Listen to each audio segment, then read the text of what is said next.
first of all, thank you to the organizers for all the effort they are doing.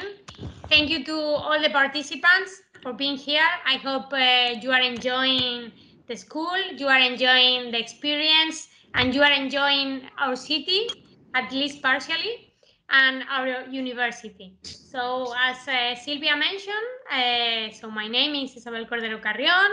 If you listen to me in Spanish, my accent is very strong accent from the south of Spain. I am from Andalusia, but because of the things I work now and the things I like a lot, I moved to Valencia, and now I am professor in the Faculty of Mathematics of the University of Valencia. I am not professor in the ETSE, but I am used to pass by to say hi to my colleagues, and also sometimes I have some classes and some teaching there. So it's a pity I cannot be there with you in person, but sorry for that, but I hope you will enjoy my talk. I will mention a few things, but the most important part is the questions. So I will be then open to questions. I will try to answer them as best as possible. Okay, so the first slides I would like to present is some details about what I studied, what have I studied, and why. So I started a degree of mathematics in the University of Malaga. It's a city in the south area of Spain. And I love mathematics. I love almost all the areas of mathematics. So I like geometry, analysis, algebra, etc. But what I really like is to apply mathematics in other science branches or in other environments. So that's why in the middle of the degree in mathematics, I moved from Malaga to Valencia, because here in Valencia there were more options. It's a bigger city. I had my grandmother here, so I came to live with my grandmother, and it was a wonderful time of my life.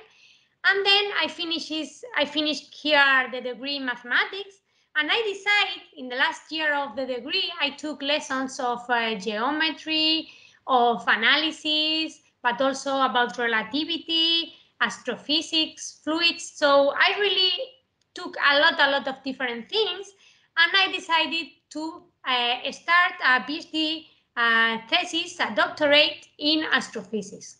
So I went to the Department of Astronomy and Astrophysics with a completely mathematical background, and I asked them, where are you happy about accepting a mathematician in your department?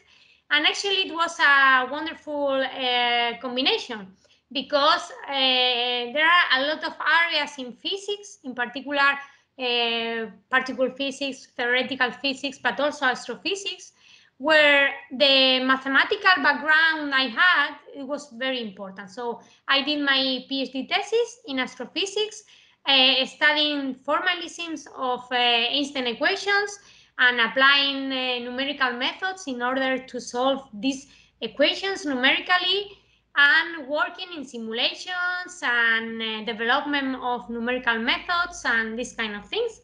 It seems to be a little theoretical, actually, but it was very fundamental. So I have a lot of colleagues that they do very nice and wonderful simulations about explosion of supernovae, merger of binary black holes, and a lot of wonderful things.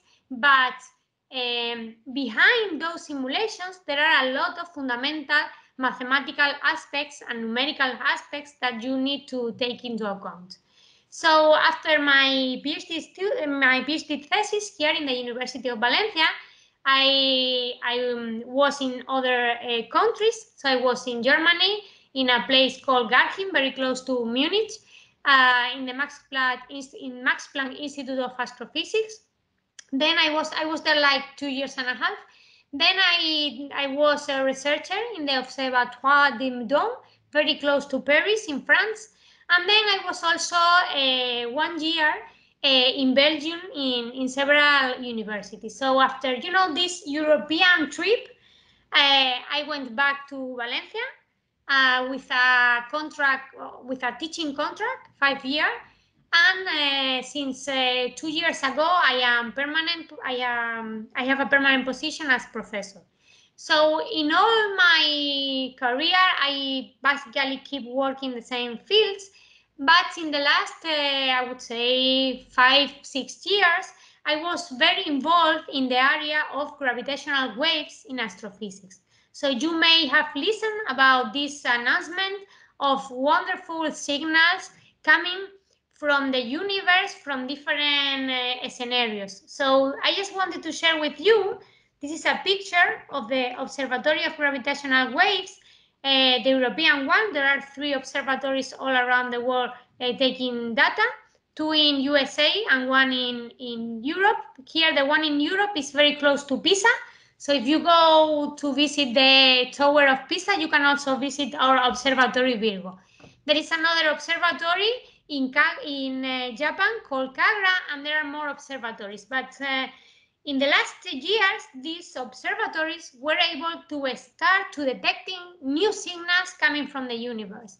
And for analyzing, for detecting these signals, we need a huge collaboration of people. So Virgo has more than 500 people and LIGO has more than 1,000 people all around the world. And we have people doing engineer, people doing mathematics, people doing physics, people doing informatic, or people doing data analysis. So we really need everyone in a lot of different branches of science and technology. And we have a lot of women working in all these branches. So I'm just an example of one of them.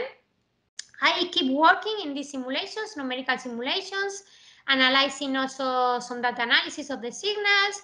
There are a lot of complex ingredients appearing in this data, but it's very cool to work in a field where a Nobel Prize in 2017 was given to the big bosses of these collaborations, and another Nobel Prize in Physics in 2020 was given to people working on astrophysics of black holes. So it's a very state-of-the-art field, and it's very exciting to work in this field with so many people from so many different places. In the last years, I have also worked a lot in outreach and communication activities, and it's a pleasure for me to be here telling you a little about my work. So, where do I work? As I mentioned, I am professor in the Faculty of Mathematics. I work in the Department of Mathematics, which has 3 areas: geometry and topology, algebra, and applied mathematics. The numbers regarding women are not so good. Well, you can see here that we are a few people in comparison with all the people in the department.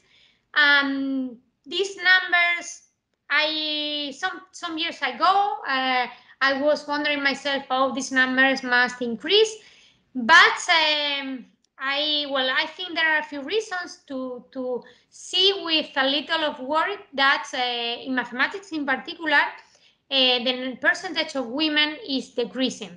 So I just want to send a message. Everyone can do mathematics. Everyone can do research in mathematics and in other scientific branches. You just need to take time and a lot of effort. But I also wanted to show you the numbers regarding my research group. So the Virgo Valencia group is the group here in Valencia, which belongs to the Virgo collaboration I mentioned before about gravitational waves. So this is the picture of most of the people in our group before the pandemic. So after the pandemic, we were not able to update the picture. But here you have also the new people that joined the group afterwards. And as you can see, the number of women is also quite small. I have to highlight that actually Marina and another female member of the group, Susana, joined just 1 year ago. So if you don't take into account this last year or last 1.5 years, I have been the only woman in my research group in the last 10 years or more. So it was hard environment sometimes, but it's important to give visibility to all the minorities and all the groups in science, because one person alone cannot challenge all the ideas and all the problems we have to face currently. So the numbers are actually here in astrophysics. I would say maybe they are improving a little, but you can see that they are not so good. So it's very important all the job done by initiatives like Girls4Stem, and not because we don't want men, it's just because we want everyone. Everyone means women, men, but also people from different countries, people from different minorities, and people with different skills and with different, let's say, abilities and capacities. Okay, so another question I was asked to tell you about is what are my responsibilities when I work.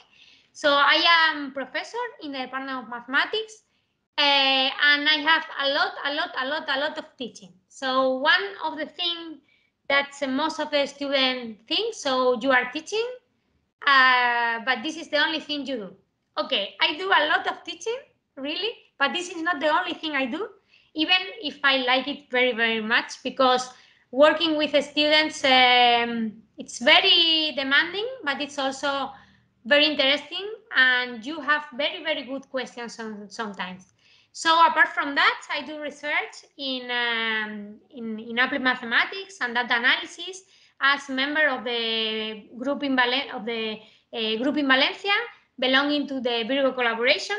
Here in Valencia, I am the outreach and communication coordinator, and also I am the coordinator of one of the outreach working groups in the Virgo collaboration, in particular the one about public engagement. So if you don't know what this means, this is basically when you need to do a festival, or where people in our collaboration want to give a talk in festival or conferences, or we want to organize open doors activities or visits to the observatory, for example. And also one nice thing I am very involved is collaboration with between science and art. So we work with graphical designers, we work with dancers, with musicians, and with people, let's say, doing any kind of artwork you can imagine. So it's really exciting and different, I would say. It's not the traditional view you have from science. I am also involved in other international projects. So for example, I am the science communication manager of a European cost action called G2Net, which mixes geophysics, gravitational waves, and data analysis, in particular machine learning. As I mentioned, I love science and I love art, and I am the coordinator of a group regarding these two disciplines of an international group in outreach in gravitation, and I am the representative of this international group in other committees. You also have to do some management, so teaching, research, outreach, but also management. So I am member of the executive board of the Spanish Society of Gravitation and Relativity. This is at national level in Spain, but I am also involved in local activities to, let's say, give visibility to science and to people doing science. And I am member of also of the executive board of the Science Local Association Sapiencia, which is a local association from Sagunto. It's a village in the Valencia region area. Okay, so in which themes, let's say, I think I can contribute with my work, or which are the things I, let's say, try to contribute to. So first of all, I would like to mention that I really love trying to communicate this passion about science, about physics, about mathematics, about collaboration between different disciplines to my students when I do teaching. So apart from saying talking about vectors, matrices, and numerical methods. I also talk about discoveries, collaborations, and opportunities for the students. This is also very important.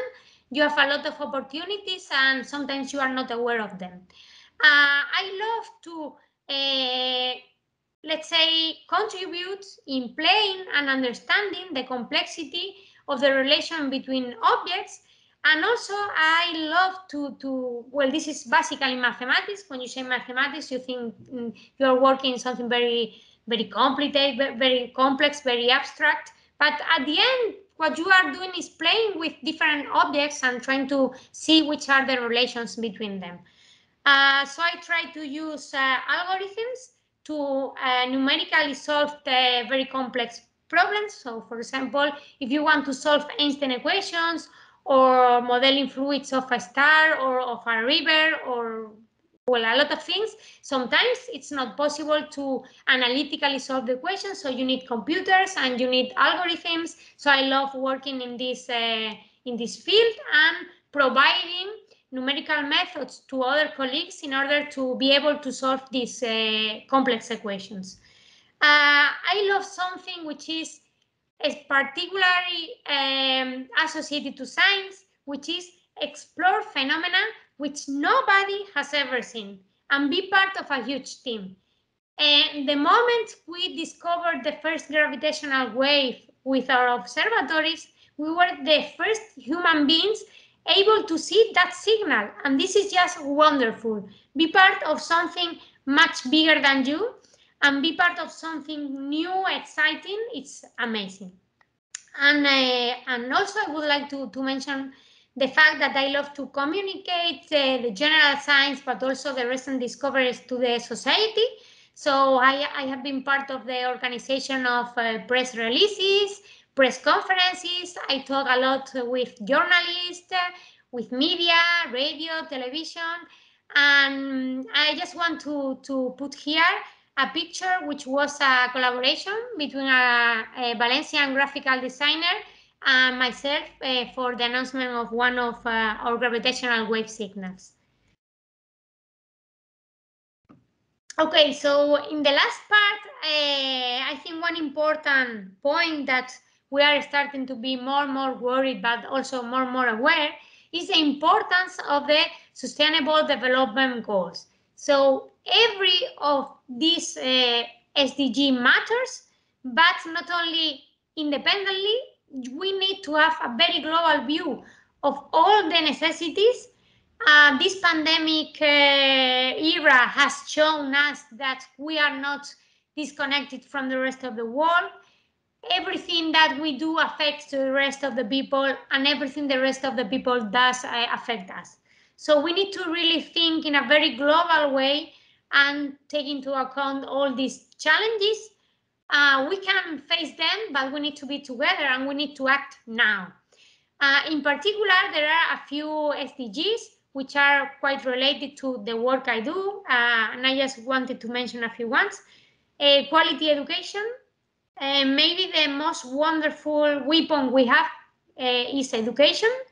Is the tool, the main powerful tool we have to progress and to change things. And among these change, we cannot forget women. We are dealing very difficult circumstances in some countries. We need everyone. If you don't take into account women in science or in other tasks, you are just losing half of your potential. We need all, men and women. And we need to have a decent work and economic growth. Science is also a way to produce and to, let's say, develop industry in a different way, in a better and different way. It depends on us, not on science. And well, it's also true. I mentioned industry, innovation, and infrastructure. The GPS you are using in your mobile is because general relativity. Internet we are using to talk now, it's because of CERN and physics, particle physics.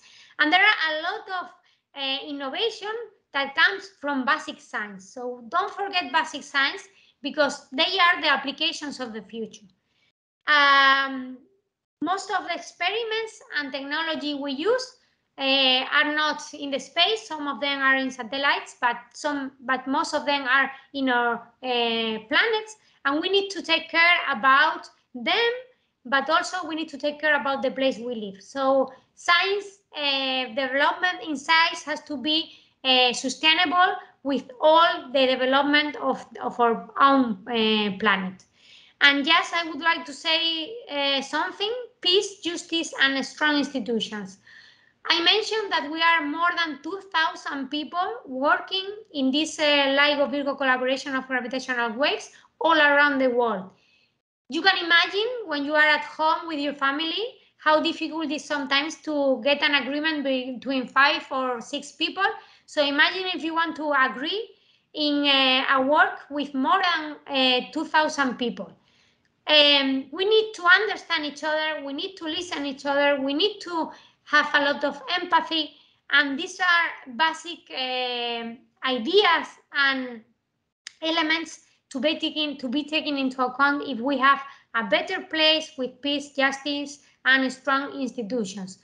Our institutions will be strong if we have citizens that push them to be strong and to be fair. So thank you very much for your attention. I hope I was in time. I don't want to take more time on talking just me, and I will be very happy to listen if you have questions or comments or ideas. Okay, thank you. We are ready today, okay? Isabel, today we have a microphone in conditions, so you can ask Isabel whatever you want. So Silvia, it would be great if they can tell me which countries are they from and if they know about this gravitational wave inside Okay. capability. First of all, and I also want them to tell you about their projects. They are developing a project inside its group. There are 5 groups, and now they have been working in their projects, and I would like to know more about their projects. So maybe I'm gonna pass the microphone for its table, and you can tell us about your project and about your countries. Perfect. Okay? Great. So let's start from here. Who is gonna talk? Don't you want? No. Don't be shy, please. Okay. We have many. Do I have to push on something or do I just speak? He can hear you. Yeah, I can hear you. We have Finland. We have Finland in this group. We have 2 times Germany in this group. France? France? Yes, France and Lebanon. Great. Yeah, our topic is the inequality, which we want to change. We want to have equality, and that we are going to achieve by sexual education in schools. And school as a safe place for all the children. We want it to be because they may be some conservative parents, or maybe the religion or something like that. And yeah, school should always be a safe place, and hence we want to enhance this by some kind of campaigns and an application, which we are providing them. Okay. Cool. Yeah. Well, one of the things I would like to mention in academia, this is a topic that we are taking very seriously, and I agree with you. Education is the key, and it's a very interesting project. Good luck. Okay, cool. Yeah. Thank you. Thank you. No. Give the floor to someone else. Who wants to talk?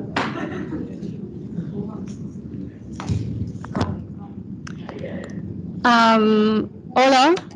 Hola. I'm Aisha, and this is our group. We have Carmen from Spain, Rosie from Italy, Tim from Germany, and Mahen also from Germany, and I'm from Pakistan. And we are working on improving access to healthcare for everyone. We haven't specified a region because we think this is a rampant problem across the globe, although it may take different shapes and forms for different countries. And we want to do that through some kind of a technological solution, maybe an app, but we need to do it in a way that it's sustainable and it reduces discrimination for doctors as well as for patients. And we want to have a more equitable solution for everyone and more equitable access for everyone. Very interesting project. I would say, in my experience, in my experience of communicating science, that's different, but it's complementary. It's very important that you listen the people of the different places. As you mentioned, people in different places have different necessities. So maybe you can think about some of them, but it's also nice to ask them directly what they need or what are the problems they have. So very interesting project. Congratulations. Yeah, thank you very much. Thanks. Hi. Hi. Okay. Okay, I'm Marie. This Anina. Yes. Inma. Matteo. Janina. This is my group. And we want to tackle the problem of the inequality in educational systems around the world. So we are not specified on any particular region or anything. And we want to, first of all, spread the knowledge that there is this giant gap in educational systems. And then, we want to look for solutions to change it. And we don't have like the exact solution we want to take on, but we were thinking about like crowdfunding events and maybe creating a website or documentary films and things like that. Yeah. Okay, very interesting. I am involved in educational programs regarding physics and mathematics. I have two suggestions. Maybe you can take them or not, just suggestion. Yeah, First please. of all, share things. So there are a lot of people happy to share things that they already did. And maybe you just need to find someone to translate the language or whatever, but the main things are there. So try to connect to people, to create a net and try to share things between among the different countries and places and so on. And then another thing I would like to mention is that I am mentor of a female student in physics from Iran. She has no money to travel to conferences, but because of the pandemic, made most of the conferences online. She was able not only to attend several conferences, but also give talks. So I would say not only create things and share among different people, but focus on internet connection, because if we are connected somehow, sometimes it's good to be there, no? It would be great if I can be there now in person, but if not, there are people because of different problems, so you don't have money to travel, or you have family to take care, or well, a lot of reasons. It's good to be connected in all the possible ways. And she was not happy because of the pandemic, but she was happy to have the opportunity to give very great talks. So that can be a good point. Yeah. Okay. Yeah. Congratulations for the project. Thank you so much.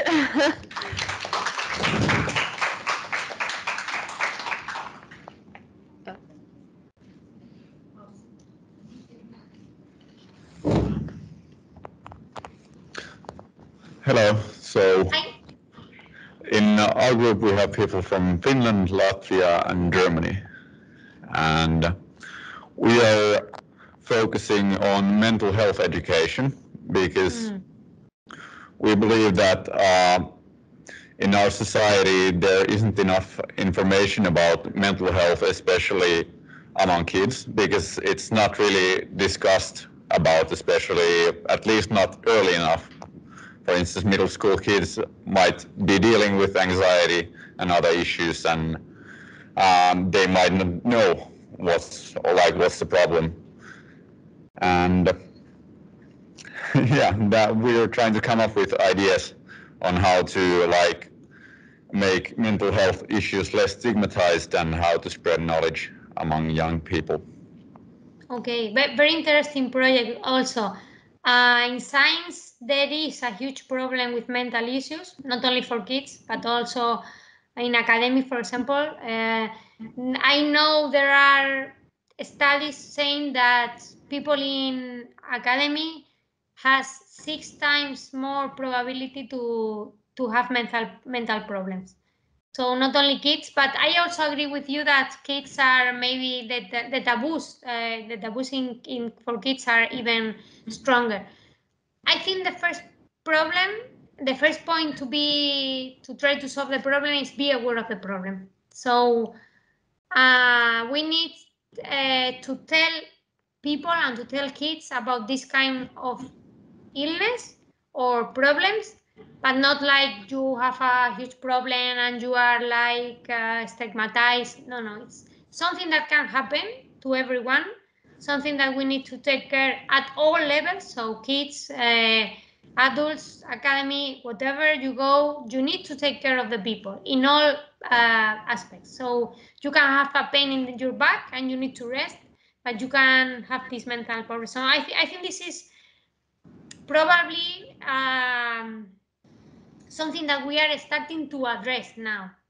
So it's very interesting if you are thinking about how to deal with that issue in kids, because I have no idea how to do that. So I will be listening for your ideas. Yeah. Thank you for the project. Congratulations.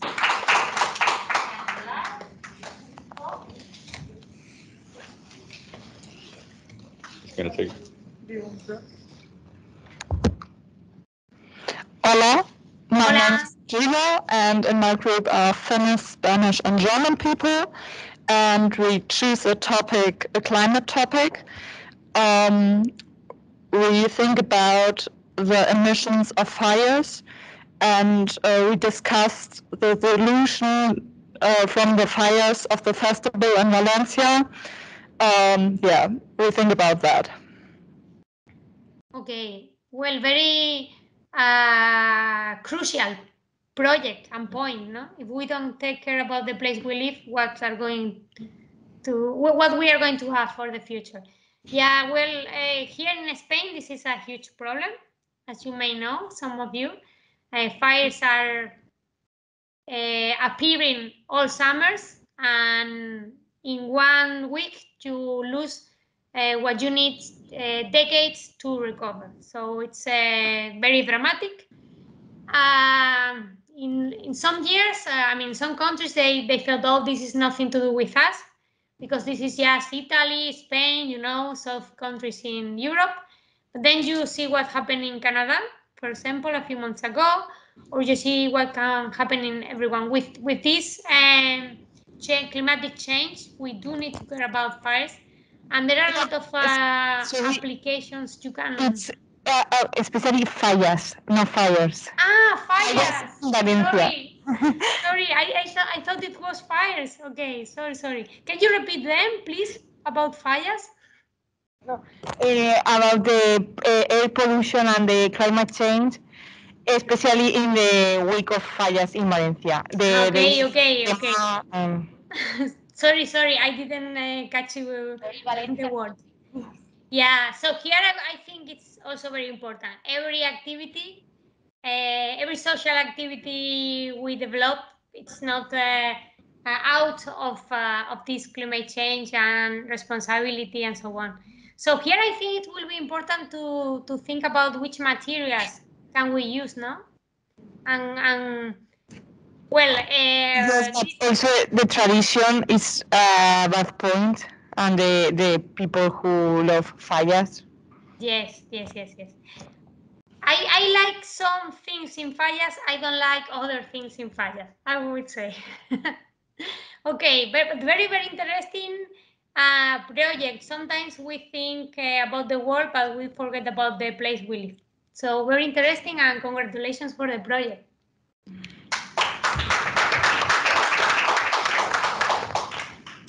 So also Isabel asked us before about if any one of you have ever heard about gravitational waves, isn't it? Okay. Yeah, this is just curiosity. It's about gravitational waves, no? Because I have my bachelor in theoretical physics, so I had a lot of particle physics and quantum mechanics and that stuff, but I changed in master because I wanted more practical stuff, so I changed into material science. But I have a lot of base in like theoretical physics, quantum, particle, gravitational. But I left because you said it's more math, so it's like I ran away from a lot of hard formulas, and you should know like it's a page full of one formula. Okay, so I would say every work is hard if you want to be good at that. Yeah. So, and maybe in physics and mathematics, the problem is that we don't have a good train to address and to read things. So we think biology is okay because we are used to see cells or animals. But mathematics or physics is very complicated because we are not used to see things in that field. So I would say we need It's not to concrete, it's more better. assuming stuff. Like we assume that stuff looks like this, or like it should work like this, but it shouldn't. Yeah. Yeah, that's what I learned. That's why I went to more practical stuff.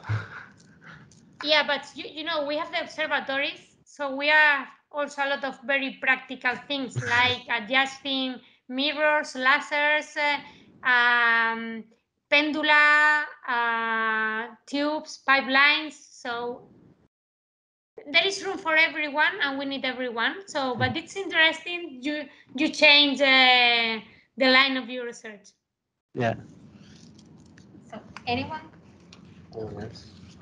want to speak anything else? Okay.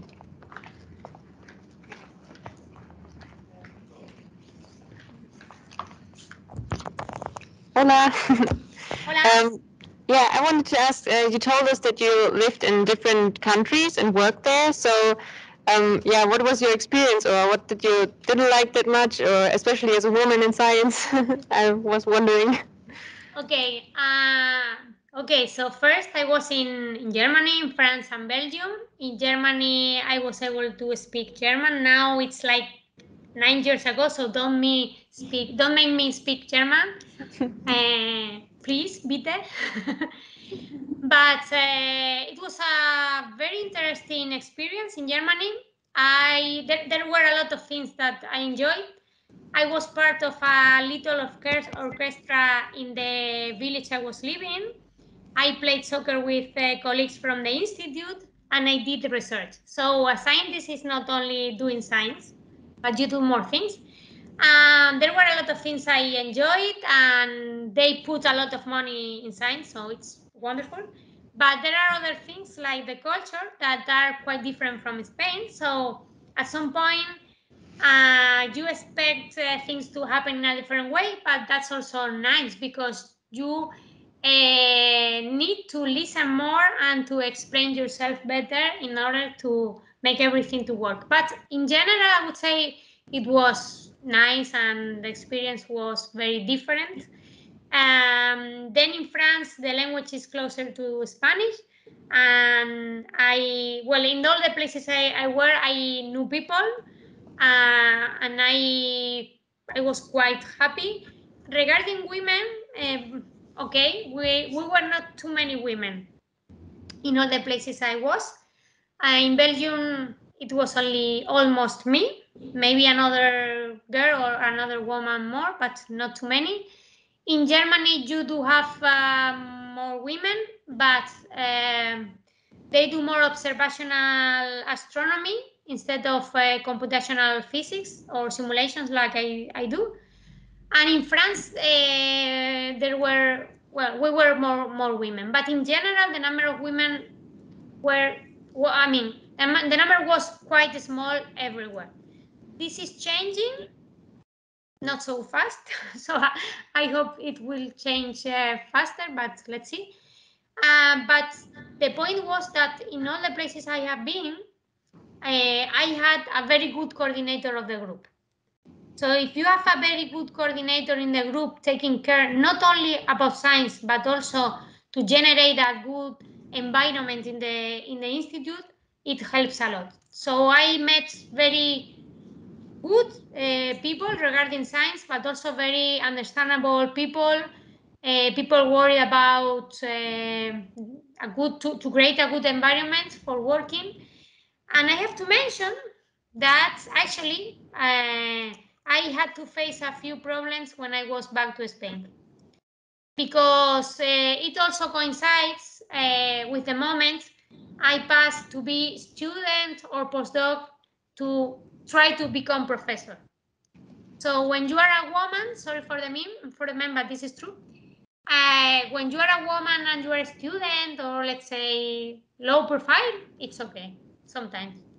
Then when you try to push this, let's say, higher status or levels or positions or whatever you want to mention, then you notice some resistance. And resistance can be very clear, but can be also very not so clear, let's say. I had to face problems about being women. Which kind of problems? So problems like everyone talks except you, and these kind of things. It's not like I hate men. That's not the point. I love everyone. You know, we need everyone, really. So just try to be aware of who are next to you, and try to give the word to everyone, and try to value everyone, and try to listen everyone. Now, is it okay in the sense that if I see something I don't like, I don't shut up, I say it directly, and I try to also provide a good emotional environment to my students. Now I have my first PhD student, and I try to ask him about not only science, but also if he has a good environment, if he has any problem, he can tell me. So this kind of thing. So being a woman as a student or postdoc, it was okay, I think. But trying to reach permanent positions and professor positions and so on, it was difficult sometimes. Thank you. Welcome. Well, but you have a very good example there. So you have a director of the school, Sylvia. Hello, I have two questions. Yeah. One of them is, you've been to different countries, and I would like you to tell me maybe which country is the most sexist and the less sexist when it comes to professional life. And the second is that sometimes when women talk, men do not listen because they think it's not credible and it's not as important. So, and even a friend of mine who's a male and he is a feminist, he said that when he looks for information, he always clicks on videos where men talk, because to him it's more credible. So, have you ever experienced something like that? Yeah. So okay. So I would not generalize as a country. In all the countries, there are places with a different culture, and I have seen good and bad things everywhere. So I would not generalize the most sexiest country and these kind of things. I would say have a look to the laws of the country. If you would like to say a few things, so for example, if the country is worried about developing laws against harassment and these kind of things, not so bad. If not, maybe you need to take care. But anyway, you know, a country is a representation. I mean, the laws are a representation of the people living in the country. So this is not something that does not affect you. But I mean, even if it does not affect you, you need to be active in that problem, no? As you mentioned, sometimes when you look for things, you think only men have done that. But this is a problem of being used to. So if you are used to listen, for example, in mathematics, when I did mathematics, all the names that appeared were male names. Even one woman, Sofia Kovalevskaya, was pronounced like Kovalevsky, which is a male way to pronounce the surname. So if you are not used to see women and if you are not used to listen women, it's a question of training and education. Sometimes I do things which are not appropriate just because I am not used to realize that's not the right thing. So I would say we all have deficits and we need to really take care, but it's a question of everyone.